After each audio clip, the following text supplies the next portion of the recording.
afternoon. Thank you to all the clinicians for coming to the conference this year. We really appreciate it.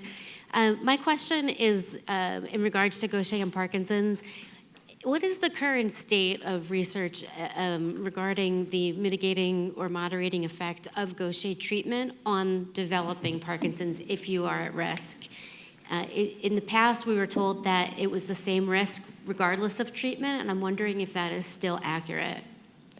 My personal observation is that it doesn't seem to matter. We have patients that were treated for many years, and we have patients that never knew they had Gaucher disease and were discovered when they had Parkinson's disease. So it's hard for me to say anything. I don't think we have the numbers to really dissect down, but I think my general thought is that probably both groups are at risk, treated and untreated. Oh, somebody wanted me to mention that slide that I had of Michael J. Fox in. That cartoon wasn't really about Michael J. Fox. It was about the TV show that he was in. And I just used it as siblings. He's not part of your Gaucher community.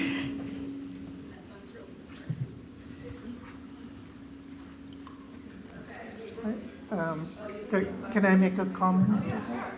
So, Stacy, one way to look at this problem is if one has significant manifestations of Gaucher disease with effects on bone health and so on, and there is evidence of ongoing inflammation systemically in the body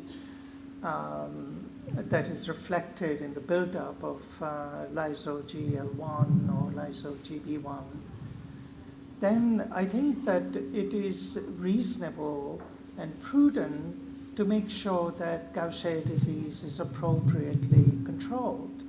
Because increasingly we know that how the rest of your body's health is, and that can impact, and that was my last slide.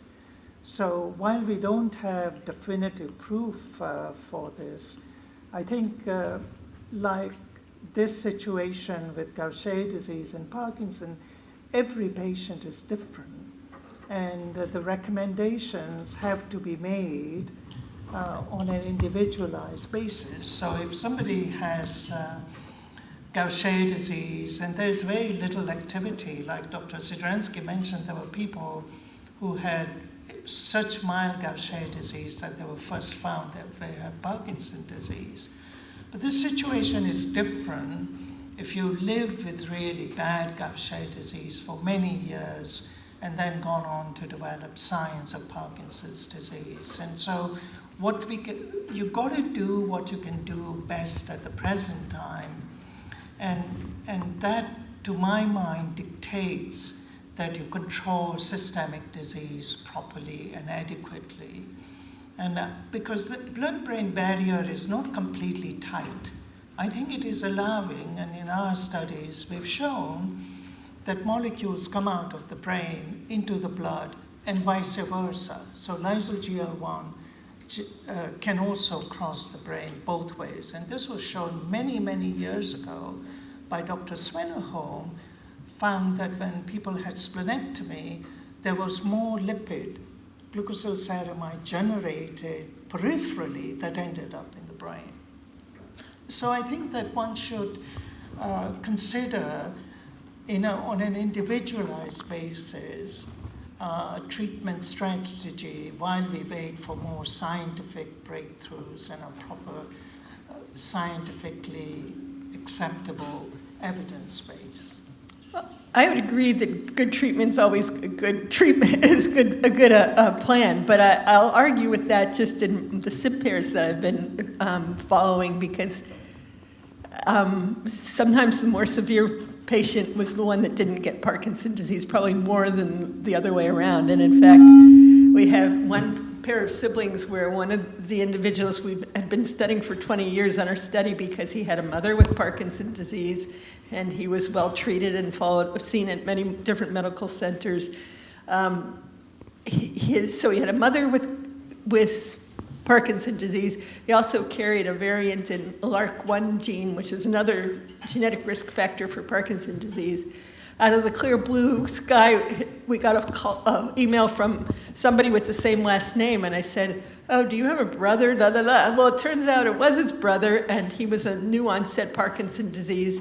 He didn't even know if he was a carrier or if he had Gaucher disease. He came and we saw him, and it turned out he did have Gaucher disease and Parkinson's disease, and had like no effect of Gaucher disease, despite having a brother, a mother, and two different genetic. I'm sorry, he had Parkinson's disease, but his brother, despite having a brother, a mother, and two GBA mutations and one LRRK mutation, didn't develop Parkinson's disease. So this is, the equation's got to be a lot more complicated. Next question. I think the idea that, we all know someone who is like as healthy as possible and takes care of their body and is an athlete and is like, and that person then develops like some horrible disease. So I think, in terms of what they're saying, like data shows that this, but then you can be the most healthy person and then convert to Parkinson's, and it's just, right, it just sucks. So, all right, next question. Besides Parkinson's disease, has there been any other movement disorders that we've seen a lot of Gaucher patients have, like essential tremor or PSP? So dementia with Lewy bodies is actually, the risk is even higher than for Parkinson's disease. PSP and MSA and some of the others, I think the jury's still out. There have been case reports, but not convincing like the others. Essential tremor doesn't seem to be a risk. But what do you call it, RBD, the REM sleep disorder, is associated with GBA mutations. I mean, the essential tremor, but the patients with neuronopathic Gaucher disease, they all have, I wouldn't say all, but most have what's called is postural tremor, so it's different than essential tremor. And PSP is, if I recall, is a lysosomal disorder, actually. So we have, I know a family that the carrier has developed PSP, but it's all anecdotal right now.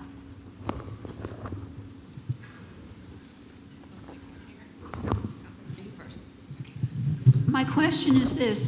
Are you suggesting that Gaucher patients have a higher risk for this Lewy bodies dementia? They do, but again, it's higher than the general population. It may be 5 times higher than the general population, but dementia with Lewy bodies is a rarer disease than Parkinson's disease. What is the difference between the Lewy bodies and Alzheimer's or normal dementia, if there is? It is different. It tends to be you tend to have Parkinsonian features like movement problems.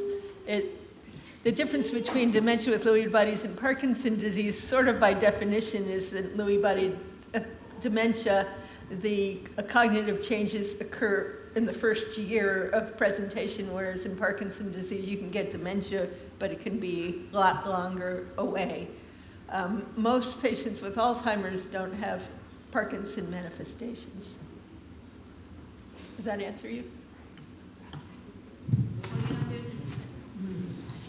There's a test now, a blood test, to see if you're at risk for dementia. And I wonder, does that have any relationship with the Lewy bodies dementia? No, it would be different.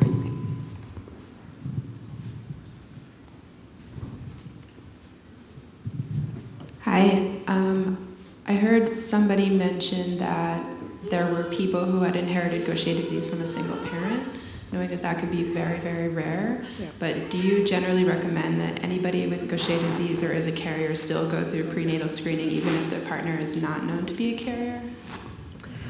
I guess that's a personal choice. So we have families that are known, to have kids with Gaucher disease, and it is their choice what you want to do with the outcome. What testing the baby, and it depends on what you want to do with. If you're an N370S homozygote, it's probably I would recommend them, to have the baby, relax, and come back to me if it's needed. But if you are a carrier for L44P, it is up to you what you want to do with the outcome of the pregnancy. And Yeah. it depends a little bit how your Yeah. partner was screened. If they were just screened for a few mutations, and especially in the non-Jewish population, it's probably inadequate. They need to be screened better than that. I mean, we do full sequencing on all the spouses and potential partners for all the patients with Gaucher disease.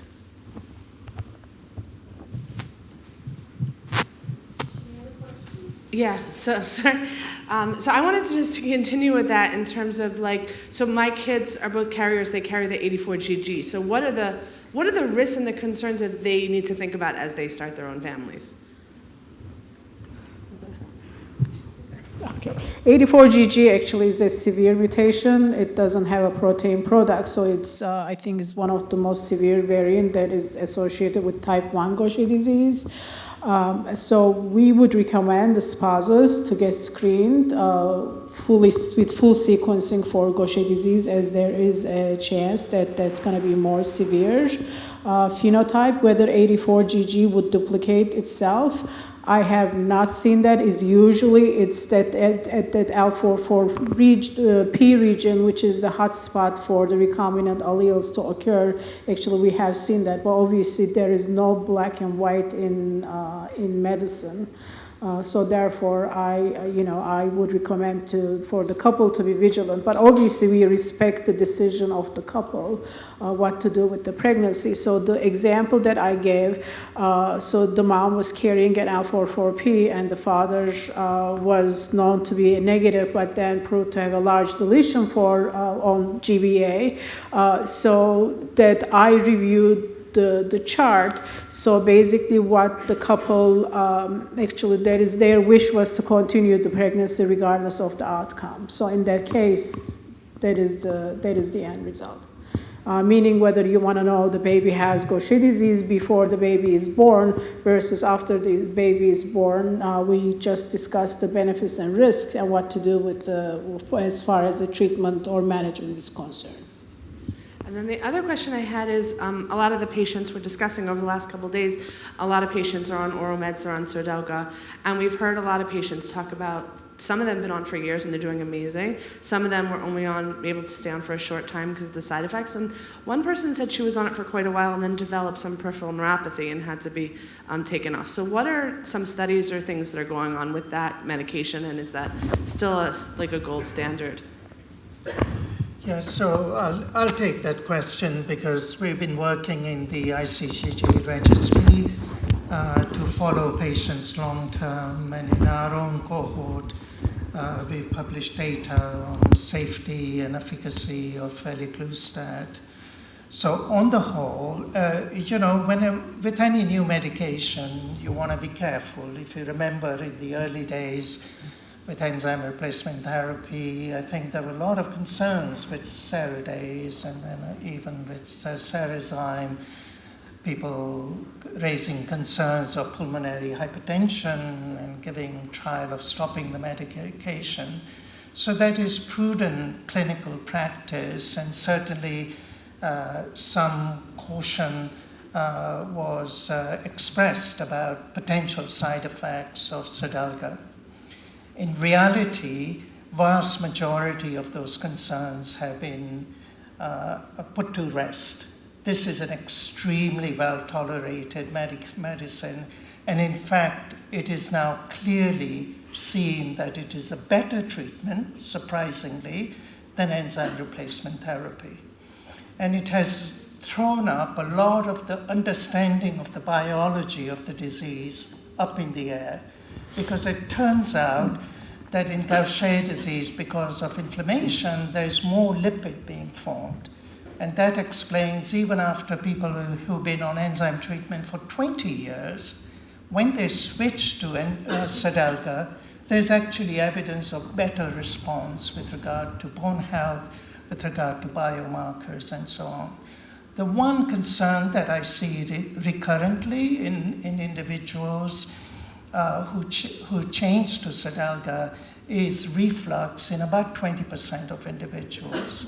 Almost always, it is because they don't take it in the right way. So young people, particularly college students and so on, they're busy, so they would just pop the evening pill and go to bed. And that would lead to the medicine getting stuck at the bottom of the esophagus and cause reflux. So it's a matter of just instructing people to take the medicine in the right way. In the early days, there was such fearful narrative that this medicine is going to cause arrhythmias and so on. We presented at the International Working Group in Gaucher disease data on more than a dozen patients with very significant heart problems, people who've had heart attacks, stent, arrhythmias, even condition called Wolff-Parkinson-White syndrome. They've all tolerated the medicine right. And the thing to remember about Xarelto is it is the exemplar of precision medicine. You get just as much as you need, no more, no less, to have a treatment effect. So this is a really fantastic example of a treatment in rare disease that is pharmacogenomically dosed. And there are hundreds and thousands of patients who are benefiting from this treatment. So I think it is right that we continue to monitor any medicine, but nothing surprising has emerged. If anything, if you make a list of all the things that were raised as concern, you can cross off everything. The one thing, there are two things I've seen. One is the reflux. Then a small subset of patients had developed dry skin. So it's kind of the skin flakes. And the way I've dealt with this is to cut the dose of the medicine down. And they are just fine with that. And they continue to have just as good response as they were on their original dose. So I think it's important for people to understand that this is where I think some of the scientific data and the public peer-reviewed publications come into use to help patients to understand, is a particular medicine right for you or not? I wish we could ask these questions all day long, but we're going to have one more question. Actually, can I just make it? Oh, sure. I'm so sorry. I agree with everything Dr. Mistry says. It's I have patients that we have been, treating with Xarelto more than over a decade now. However, there is a very small subgroup. Like, the reason is drug development is not personalized, meaning you just get the data from a cohort of patient and you like to generalize it. So obviously this is a chemical, it needs to go through different pathways, this and that. So basically we do have a small subset of patients, very small when you compare to the whole population, that we decided actually that it was the efficacy issues with decreasing platelets and increasing volumes of the organs. And upon discussion, we decided to revert to ERT, but this is only, I think, 4 or 5. So basically, vigilant follow-up on these patients is the primary concern here. And also, patients get age and they start new medications, and whether, we decide whether the medication that's like some heart medication obviously will be okay to use with Xarelto, mostly will, but we decide on what to do with as patient ages or the years go by. Okay, one more question.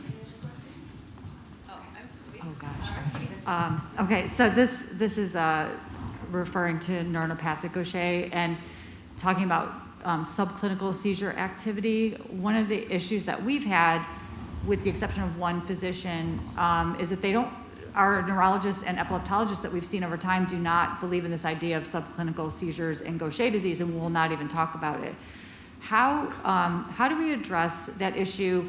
What are the implications of subclinical seizure activity, and is it treatable? what you refer as subclinical seizures are seizures that are not recorded on EEG, or they are, yeah, okay. So actually I'm not a neurologist, so actually there is a neurologist in the group, Dr. Rajan probably can help with this question, but we do see what is called the EEG negative seizures, and they are coming from the subcortical areas, and in that case, actually we recommend treating the patient and not the EEG or whatever you're not seeing in the EEG. The vice versa is correct either. There are patients that seem to have ESES, like constant seizures, whereas clinically they are not seizing. So there is an encephalopathy associated with it. So in that case, I mean, we treat the patient basically, not what the EEG says. But there are some EEG activity actually that can herald more severe seizures. And even though the patient may not having active seizures, so they may be preemptively started on a seizure medication. So with regards to the tissue donation, Dr. Sidransky, how do people go about that process? Well, it depends who your provider is. If you're interested in doing brain donation, there are regional brain banks all around the United States, and you can contact them in advance or ask your next of kin to contact them when you die, and they very rapidly take care of it. If it's a patient that we follow, you're welcome to get in touch with us and talk it out, and we often give you a sheet of paper to give to your treating doctor. So it really depends, but the brain banks around the country are really quite good about organizing this, and they're centrally funded. I think that you all know that you have the entire appreciation of our community here. So thank you for everything you do and for shedding your light.